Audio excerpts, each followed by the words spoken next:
Ay, sinaulo yan.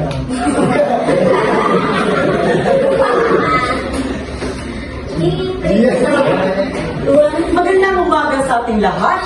Ako po ngayon ang inyong mananalumpati na kung saan ipapahayag ko sa inyo ang aking kaisipan tungkol sa pagtaas ng populasyon dito sa ating bansa. Ang pagtaas ng populasyon, ito ay isang problema na kinakaharap ng ating bansa ngayon.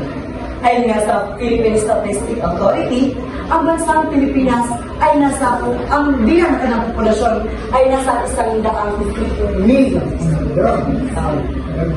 Ito ay naging dahilan kung kaya ang bansang Pilipinas ngayon ay lugmok na sa iba't ibang problema, kahirapan, kakulangan sa edukasyon, at marami pang problema na naging dahilan na hindi angat ang bansang Pilipinas.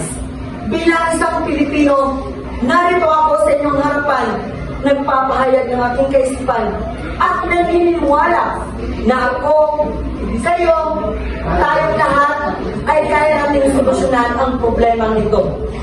Bilang isang Pilipino, mayroon tayong pag-iisip, marunong tayong manap ng mga solusyon para solusyonan ang problema nito.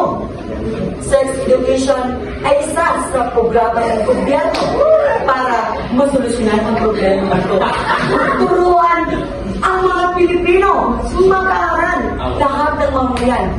Ang sex education ay isang paraan para kontrolin ang pagtaas ng populasyon. At dahil dito, ang bawat isang mamamayang Pilipino ay magkakaroon ng edukasyon, magandang oportunidad sa trabaho, at magandang kinabukasan. At yun lamang po at maraming salamat.